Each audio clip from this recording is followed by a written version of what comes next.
All right, YouTube says that I am now live at 11:16 p.m. on Sunday, the 11th of December of the year 2022. Almost coming to the end. 2023 is knocking on it's right around the corner. And what did I title this one? Looking back at a week's worth of death and disease, I think. It's Gordon Coffey, known on Twitter under the handle Gordy Canuck, and on Reddit as Grow a Set. And that's pretty much where I'm restricted. And I'm not restricted. I don't do Instagram. I have an account, but I don't use it. Not on TikTok, YouTube, Facebook, Reddit, Twitter. That's more than enough. I only started using Twitter regularly in the last year or so.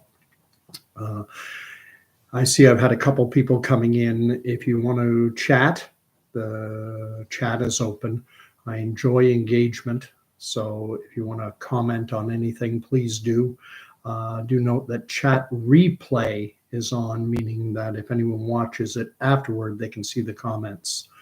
And I put that on because I do interact. When people do chime in, Hot Mess Mom and some others, I forget all the names.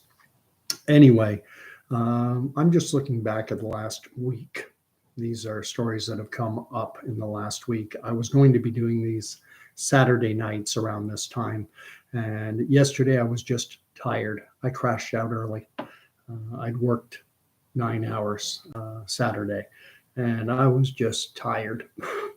So apologies if you were looking, but I want to make it regular on Saturdays at around 11 or so p.m. Anyway, so where are we this past week? I've included the links down below for anyone who wants to fact check any of these stories. Grant Wall, a 49-year-old gentleman from the United States who covers soccer. And apparently I'm not a big soccer fan. I haven't followed the World Cup at all. I hear the background noise, but I haven't watched a game. And he died suddenly and unexpectedly. Haven't seen any reporting as to the cause of his sudden and unexpected death. Apparently he was feeling weak or sick about a week prior to his untimely passing. But had tested negative for you know what, and so he continued on to work. Then there's Tamari King, who's a basketball player down, I believe it's in Tennessee, college basketball player. She has blood clots in her lung, and I think it's ended her basketball season. You may have heard about Kris Letang, who plays for the Pittsburgh Penguins of the National Hockey League. He suffered a stroke. Apparently, this is his second. He suffered 1 year ago. I think it was in 2017, a number of years ago. Now, just within the last week or so, it's been reported that he has had a second stroke. Henry Anderson, a football player with the Carolina Panthers, he hasn't been playing football since October, and they did not report as to the reasons why he wasn't playing. He was simply placed on what they call their inactive list with a non-football related injury or condition. And so because it's not related to football, they didn't have to disclose it. Well, it's been disclosed now that he had a stroke in October of this past year. Then there's Max Mitchell, whose father has gone public, stating that his son had blood clots in his right calf and lung or lungs. I don't know whether it's in one lung or in both lungs. Then there's Danielle, a young child. I'll just say the name Danielle, 6-year-old from Richmond Hill. Apparently she played hockey. She passed away. Apparently she had, I believe it was the flu, and then it just got progressively worse. There's a gentleman by the name of Bob Rathburn, who is a commentator for the Atlanta Hawks of the NBA, of the National Basketball Association. He was on air with Dominique Wilkins, either at halftime or before the game. The videos are out there, and they're discussing the game, I guess, whatever they were discussing, and all of a sudden, this gentleman, Bob Rathburn, had a medical emergency, passed out and started convulsing. And fortunately, medical assistance was available on the spot, and he's apparently recovering or recovered. And then you probably have heard of Céline Dion. I think that's just dropped within the last day or so. She is now having to cancel all her performances because she's developed what's believed to be an autoimmune condition called stiff person's syndrome. Never heard of this before.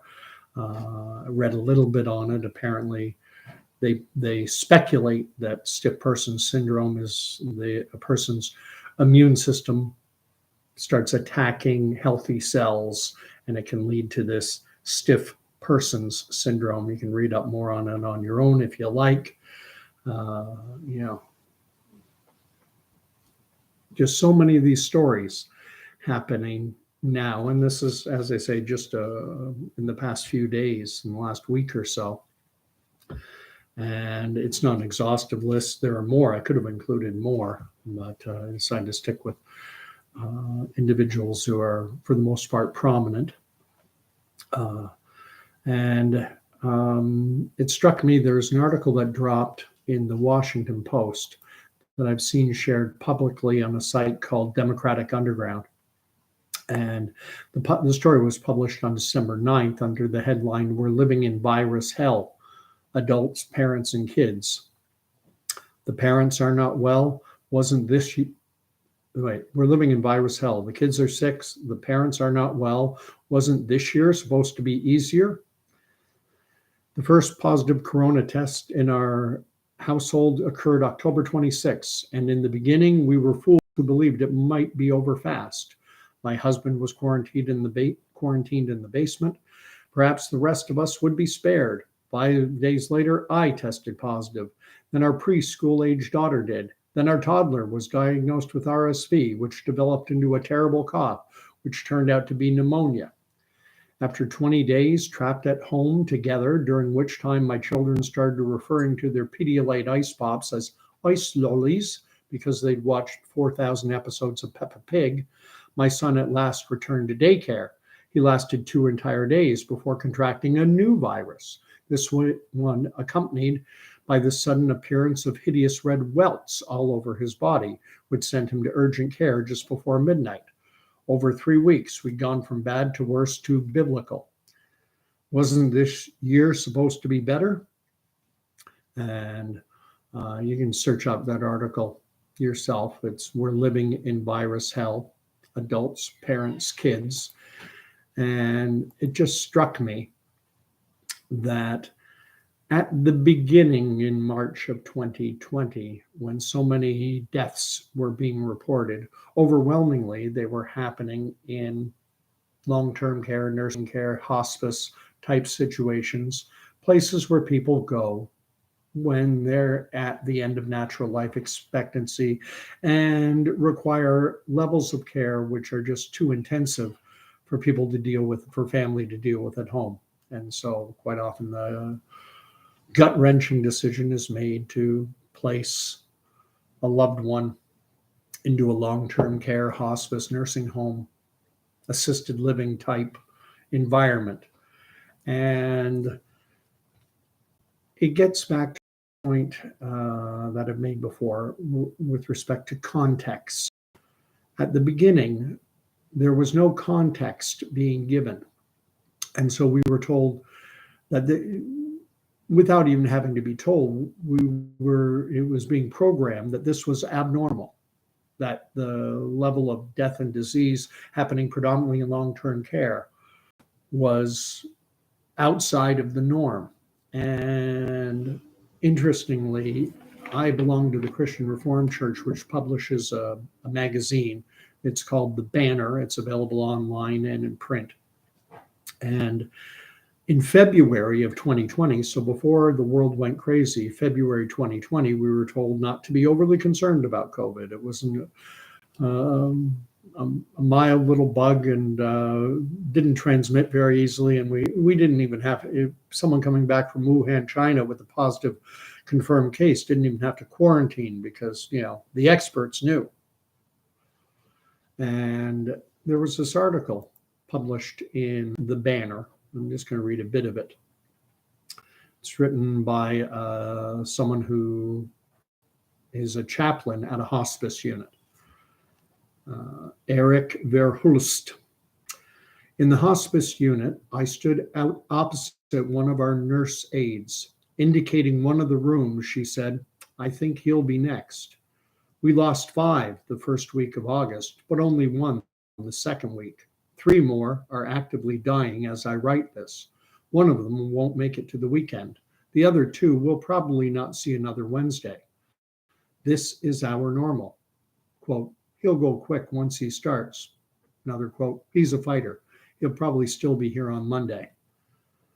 Sometimes we talk this way as if we're discussing the weather. Sometimes we talk this way and the emotional weight of our common mortality hits us. Most of the time, we don't talk about it at all. We focus on the next med pass, the next meal will help someone eat, or the next prayer or shower. But every time we go away, we wonder who'll be left when we get back. In my other unit, the dementia unit, half the men are wearing helmets because they forget they need wheelchairs or walkers, so they fall. One man tries to seem normal, so you get 1 or 2 word responses alluding to something you both remember, just like you'd get when you sat together at a bar. Another tells me about the bugs he sees as he carefully arranges napkins on the table to keep them at bay. Then there's the one who is just angry because he's here. He doesn't know where or what here is, but he knows he isn't home, and that infuriates him. Mr. G will repeat whatever you say to him as if he's hypnotized. Every time I go into the unit, I have the same conversations I had the last time. I'll leave you with that. There's more to the article, there's more to the piece. But the simple fact of the matter is, deaths in nursing homes, long-term care, hospice, these types of settings are and were normal. But in March, April, May, June 2020, we were told they weren't, programmed to believe that this was incredibly unusual. People dying in these types of settings. And now, likewise, flip it around and reading through all these names: Grant Wald, to Mary King, Kris Letang, Henry Anderson, Max Mitchell, this young girl in Richmond Hill, Bob Rathburn, Céline Dion. Go on and on. I mean, there's more. Justin Bieber and his girlfriend both having medical emergencies, and on and on and on. And now we're always being told to look at these cases in isolation. Kris Letang, having had suffered a stroke previously, I think it was back in 2017, to normalize it, to say, well, and it's true. Simple fact of the matter, it's true. Blood clots are not new. They happened before.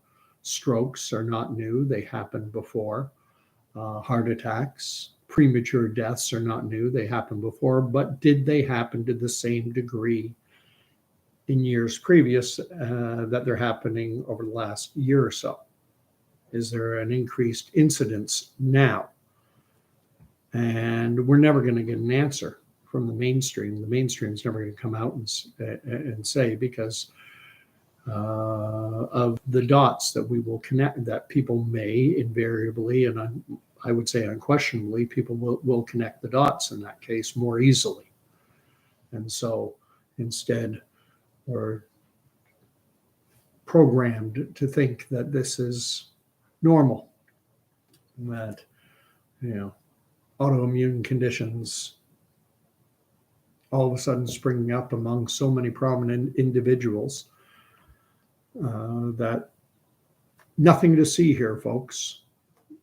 Go watch the World Cup. Go watch the NBA. Go watch the NFL. Aaron Judge just signed a big contract to stay with the New York Yankees. Pay attention to that. Neil Diamond's new musical, A Beautiful Noise, is opening on Broadway. Read up about that. And I'll end it off with how to discuss this with people. And it's something I've mentioned before. When you say, I have done my research, you're going to be gaslit invariably. People are going to say, oh, you did your research. Was that at Yale or Harvard? Were you in Canada? Was it at McGill or Queens? You did your research. Sure you did. You just read some anti-whatever propaganda. And that's what they're going to default to. What I prefer to do myself personally is I try at all costs to avoid the word research, because research in my world, that's something conjures up images of a clinical lab setting, clinical setting like a lab where you do research. What I'm doing, what most of us are doing, is we're simply reading. And we're reading the work of researchers.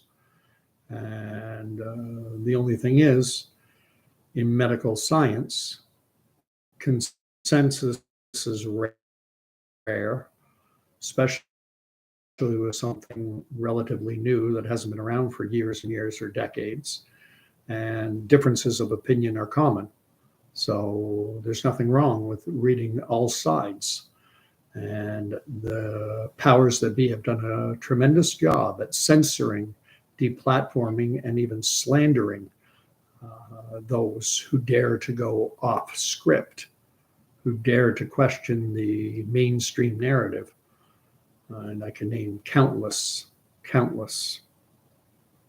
world-renowned experts. One of my favorite to cite is Dr. Geert Vanden Bossche, a guy who headed up vaccine programs for Gavi, Gavi, the Global Alliance for Vaccinations and Immunizations. He headed up programs for them, as well held a senior role in the Bill and Melinda Gates Foundation in their vaccine programs, and has worked for companies like GSK and Novartis in senior roles in vaccine development, and has always been a sought-after voice at conferences around the world on vaccines. So highly accredited expert, and he's one who actually predicted Omicron. While the mainstream was telling us that the virus stops with each person who's taken the jab, stops, Dr. Geert Vanden Bossche was saying no. And so when people say, oh, you did research? I said, no, I didn't do research. I listened to this gentleman, Dr. Geert Vanden Bossche, give a brief bio, one of the world's leading experts on vaccinology. And I've read what he has to say. And I've listened to the other experts, and I've listened to them be wrong. Theresa Tam telling us we had nothing to worry about, that the novel coronavirus was nothing to be overly concerned about. And her recommendation that people engaging in sexual activity, that they use glory holes, and her inability to give a definitive answer on, explain what she meant at the beginning. She said masking people touch their face too much, and that leads to viral spread, which is something we all learned in grade 7 and 8 health class, that the key 3 points of entry are eyes, nose, and mouth, and that touching your face is a great way to spread germs and to get infected yourself, and that masks, people can't keep their hands off their face. And now there's major moves afoot trying to reintroduce mask mandates. It's apparently, according to Forbes, an article in Forbes, mainstream as you can get, they have an article writing about the fact that bring back masks is trending on Twitter. And there's this mantra, this line: masks are a proven effective tool. When have we heard of that before? Proven effective. Well, prove it. But we're swimming upstream. We're going against the herd. And just got to keep fighting. I see no one had any comments. I see I've got a couple of people watching. One thumb up. Thank you. I'll do another video next week, Saturday night, unless I am working again on Saturday, but I normally don't crash out early. It was a long day, 9 hours. So anyway, God bless. I'm not going to make this a running deal, but maybe next week there'll probably be another 10 or 15 more, deaths and people coming down with sudden issues like heart attacks, strokes, blood clots, and autoimmune conditions. Punk my video, thanks. Appreciate it. And I'm feeling a little, and I think probably a few people are, feeling a little worn out. Just a little worn out. And